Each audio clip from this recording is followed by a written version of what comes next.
नमस्कार दोस्तों। तो हम लोग अभी जो डिस्कस कर रहे थे लास्ट वीडियो में, वो रीजनिंग का एक चैप्टर था, सिलोइज्म, और उसी को आज आगे बढ़ाएंगे। पहला पार्ट जो था उसमें मैंने आपको बताया था कि जो सिलोइज्म होता है उसमें कथन होता है, मतलब स्टेटमेंट होता है, और कंक्लूजन, निष्कर्ष होता है। जो स्टेटमेंट होता है वो प्रीमाइस होता है और उसको 100% हम उसको करेक्ट मान के, सही मान के देखते हैं, और उसके आधार पे जो निष्कर्ष दिया रहता है उसको देखते हैं, और देखते हैं कौन सा निष्कर्ष या कौन सा कंक्लूजन फॉलो करता है। और उसके बारे में मैंने आपको बताया था कि जो टाइप्स ऑफ स्टेटमेंट, किस किस तरीके का स्टेटमेंट पूछा जाता है, इसके बारे में मैंने आपको बताया था। तो फर्स्ट पार्ट का जो लिंक है मैं इस वाले पार्ट में डिस्क्रिप्शन में डाल दूंगा, तो आप जा करके वहां से पहले पहला पार्ट देख लेना। क्योंकि देखो इसमें क्या है ना, सभी एक दूसरे से जुड़ा हुआ है।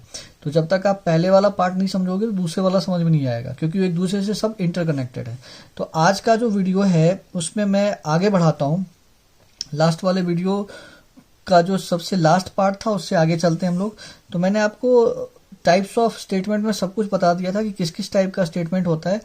All, some, no, some not, only, only few, only a few, और कुछ एक ऐसा भी स्टेटमेंट होता है जिसमें कि जो मैंने अभी बताया था, ऑल सम, इससे स्टार्ट ना हो करके कोई अदर वर्ड से स्टार्ट होता है। उसके बारे में मैंने आपको बताया था, लाइक जैसे ये 99.9%, 50%, एटलीस्ट, ऑलमोस्ट, मोस्टली, एटसेट्रा, ये सारी चीजें बताया था जिसको हम सम में कंसिडर करते हैं। ये सारी बात बताया हुआ है, बस एक बार इसका मैं प्रीव्यू दे रहा हूँ। अब 100%, ईच, एवरी, नेम, एटसेट्रा, ये इसको ऑल में कंसिडर करते हैं। तो आगे बढ़ाते हैं।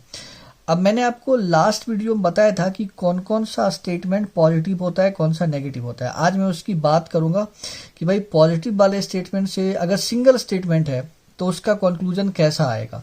तो बात करते हैं। सबसे पहले हम देख लेते हैं, जैसे मैं अभी जो बात करने वाला हूँ वो सिर्फ बात करने वाला हूँ किस तरीके का। तो मैं अभी जो भी बताऊंगा वो डेफिनेट कंक्लूजन के बारे में बताऊंगा।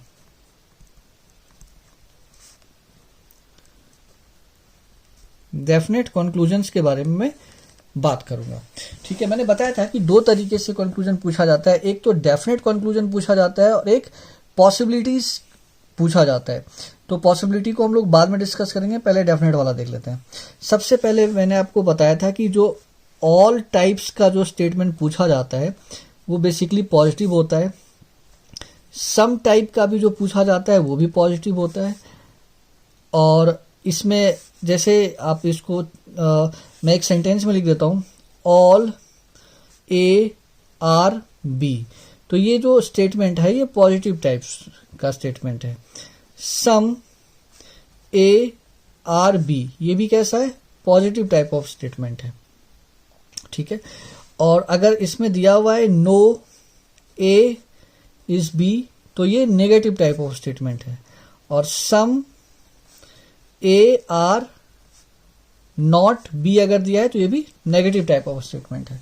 तो यहां मैं बताना ये चाह रहा हूं कि अगर सिंगल स्टेटमेंट अगर दिया हुआ है, मैं यहां लिख देता हूं, और मैं सिंगल स्टेटमेंट की बात कर रहा हूं, अगर सिंगल स्टेटमेंट में डेफिनेट कंक्लूजन को निकालेंगे, और ध्यान रखना है मैं ये जो बता रहा हूं एक तरीके का रूल है, मेथड है, कि हम जल्दी से जल्दी कैसे चेक करेंगे कि किस तरीके का डेफिनेट कंक्लूजन आ जाएगा। तो अगर मान के चलो कि पॉजिटिव दिया हुआ है, आपका स्टेटमेंट पॉजिटिव है, लाइक जैसे दिया है ऑल ए आर बी, तो ये पॉजिटिव फॉर्म ऑफ स्टेटमेंट है, तो इसका जो डेफिनेट कंक्लूजन आएगा वो पॉजिटिव ही आएगा।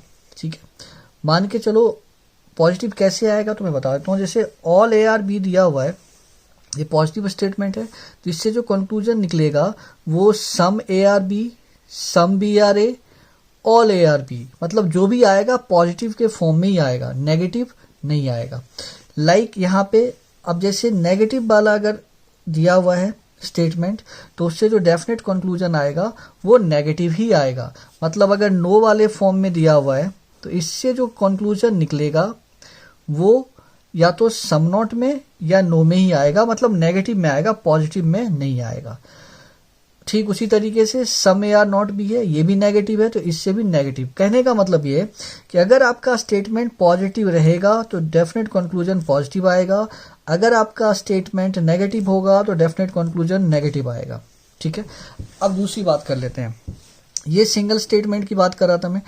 अब अगर आपका स्टेटमेंट मोर देन 2 है और दोनों को मिला करके कंक्लूजन निकालना है, लाइक मान लो कि ऑल भी है और सम में दिया है, या ऑल है या नो में दिया हुआ है। ठीक है, तो या फिर 2 से ज़्यादा दिया हुआ है और मुझे मर्ज करना है, और मर्ज करके 2 या 2 से ज़्यादा स्टेटमेंट को मर्ज करके कंक्लूजन निकालना है, तो कैसे निकालेंगे।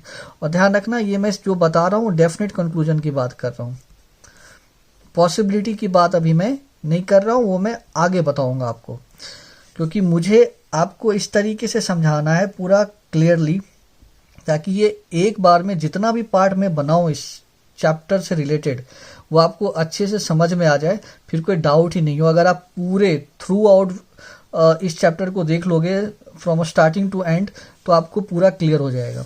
तो स्टेटमेंट मान के चलो कि एक स्टेटमेंट अगर पॉजिटिव है और दूसरा स्टेटमेंट भी पॉजिटिव ही दिया हुआ है, तो दोनों स्टेटमेंट को मर्ज करके जो डेफिनेट कंक्लूजन आएगा वो भी पॉजिटिव के फॉर्म में आएगा। मतलब ऐसा समझ लो कि एक स्टेटमेंट ऑल में है, दूसरा भी ऑल में हो सकता है।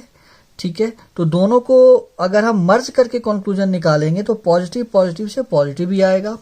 अगर मान के चलो एक नेगेटिव है, ठीक है, एक नेगेटिव है और दूसरा वाला पॉजिटिव है, मतलब एक नो के फॉर्म में दिया है, एक ऑल के फॉर्म में दिया है, तो दोनों को मर्ज करके अगर हम निकालेंगे तो हमारा डेफिनेट कंक्लूजन नेगेटिव के फॉर्म में आएगा। ठीक है, मान के चलो कि पहला वाला पॉजिटिव के फॉर्म में है और दूसरा वाला नेगेटिव के फॉर्म में दिया हुआ है आपका स्टेटमेंट, और दोनों को मर्ज करके कंक्लूजन निकालेंगे तो वो भी नेगेटिव आएगा। और अगर दोनों ही स्टेटमेंट नेगेटिव के फॉर्म में दे दिया है, लाइक नो है एंड नो है, दोनों नेगेटिव के फॉर्म में दिया है, तो उस केसेस में क्या होता है, नो कंक्लूजन होता है, उससे कोई कंक्लूजन नहीं निकलेगा। अगर दोनों नेगेटिव के फॉर्म में दिया है तो उससे कोई कंक्लूजन नहीं आएगा। तो मुझे ऐसा लगता है कि ये चीज़ें आपको समझ आ रहा होगा कि जो मैं बता रहा हूँ कि किस तरीके से हम इसको ज्वाइन करके निकाल सकते हैं, 2 से ज़्यादा स्टेटमेंट अगर दिया हुआ हो तो। अब जो अगली बात है इसमें वो ये है कि जो स्टेटमेंट दिया हुआ है उसको मैं इंडिपेंडेंटली एक एक करके बताऊंगा, और इसको बनाने का जो तरीका होता है, देखो वैसे तो इसको आप सबसे बेसिक सा तरीका इसका होता है वेन डायग्राम। इसको वेन डायग्राम से बनाया जाता है और वो बेसिक मेथड भी है और सही भी है। और जैसे कभी क्या होता है कि कुछ इसको 50% परसेंटेज वाइज या 100% करके बनाते हैं, वो भी सही है।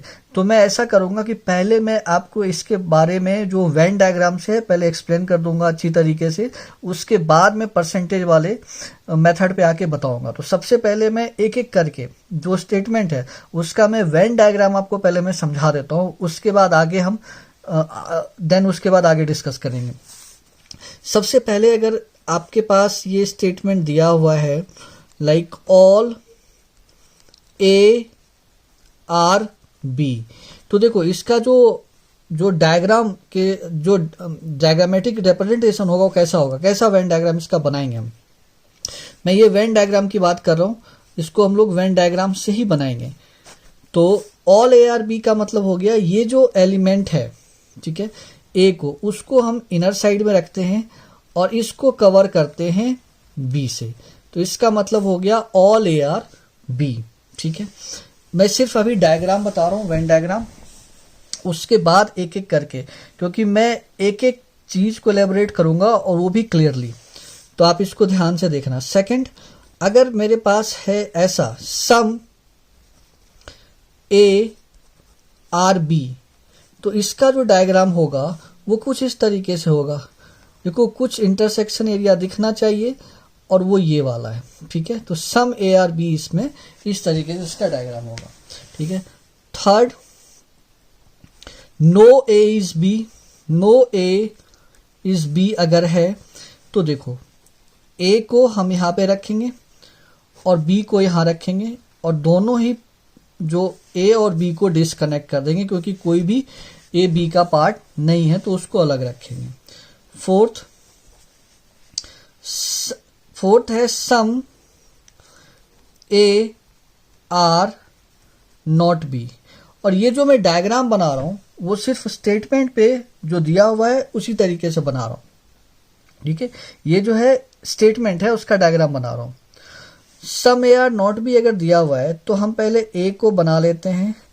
अब एक बात का ध्यान रखना है कि सम ए आर नॉट बी का मतलब हो गया कि ए का जो सम पार्ट है, कुछ पार्ट जो एक है वो बी नहीं है। तो इसको हम इस तरीके से भी दिखा सकते हैं कि ए का जो सम पार्ट है वो बी नहीं है। तो इसके लिए जो डायग्राम होगा एप्रोप्रिएट वो ये वाला होगा, ठीक है, ताकि इससे पता लग जाए कि ए का सम पार्ट बी नहीं है। आप कहीं भी ये ले सकते हो पार्ट, वो आप पे डिपेंड करता है। उसके बाद अगर मैं नेक्स्ट बनाऊं तो अगला है हमारा ओनली ए आर बी अगर है तो इसको मैंने बताया था कि आप कन्वर्ट कर सकते हो ऑल के फॉर्म में और एलिमेंट को इंटरचेंज कर लो तो इस तरीके से हो जाएगा। और इसका जो डायग्राम होगा वो इस तरीके से होगा। बी को हम यहाँ रख लेते हैं, ए को इससे कवर कर देते हैं। एक बात का ध्यान रखना कि जो मैं ओनली से ऑल कन्वर्ट करके लेकर आया हूं और जो जेन्युइनली ऑल के फॉर्म में दिया हुआ रहता है, जो जेन्युइनली ऑल के फॉर्म में दिया रहता है उसमें डिफरेंस होता है। वो डिफरेंस मैं आपको बताऊंगा, आगे बताऊंगा। पहले आप इसको इस तरीके से, पहले आप वेन डायग्राम को समझ लो।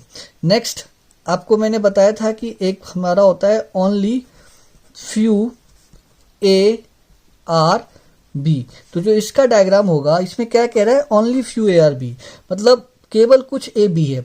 ध्यान से देखना, इसका डायग्राम काफी इंपॉर्टेंट है। तो ए का पार्ट ये हो गया और कह रहा है केवल कुछ ए बी है, ठीक है। तो इसमें देखो क्या होगा, जब अगर ऐसा कह रहा है केवल कुछ ए बी है तो इस ये जो होता है ये फॉर्म होता है, मिक्स होता है। ये किस फॉर्म का, ये होता है सम और प्लस सम नॉट, ये दोनों को मिला करके बनाया जाता है इसको। तो अब मैं ऐसा करूंगा कि ये बी रखूंगा यहाँ पे, तो केवल कुछ ए बी है, ये ध्यान रखना है, केवल कुछ ए बी है। और रिमेनिंग पार्ट जो है ए का वो कभी भी बी नहीं होगा। तो आप इसको कट लगा दो, ठीक है, इसको कट लगा दो। मतलब इसका ध्यान से देखना है आपको इसका डायग्राम। केवल कुछ ए बी है तो यहाँ पे कुछ पार्ट ए का बी है, जो रिमेनिंग पार्ट है ए का वो कभी भी बी नहीं होगा। तो ये सम प्लस सम नॉट का मिक्सचर है। Next only a few A are B, ये भी इसी तरीके का है, दोनों में कुछ फर्क नहीं है, डायग्राम सेम रहेगा, बस अलग अलग वर्ड है तो मैंने अलग इसको बताया आपको। तो केवल कुछ ए बी है तो सिमिलर डायग्राम होगा, ठीक है। और जो रिमेनिंग पार्ट है ए का वो बी नहीं होगा। ये कट लगाना बहुत जरूरी है। अगर आप ये कट नहीं लगाओगे तो ये डायग्राम पता है कैसा दिखेगा, ये डायग्राम आप ध्यान रखना, ये सम ए आर बी के जैसा दिखेगा। तो ऐसा नहीं होना चाहिए, डायग्राम ऐसा होना चाहिए कि जो सामने वाला देखे तो डायग्राम से वो समझ पाए कि आप क्या बोलना चाह रहे हो। तो इस तरीके से कट लगाना बहुत जरूरी है इसमें। तो ये आज मैंने आपको डायग्राम के बारे में बताया है।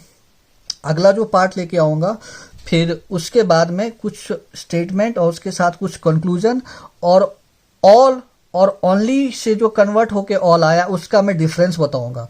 मैं एक एक बात को सही तरीके से बताऊंगा, आप बस वीडियो को ध्यान से देखते जाना। तब तक के लिए धन्यवाद, मिलते हैं अगले पार्ट में।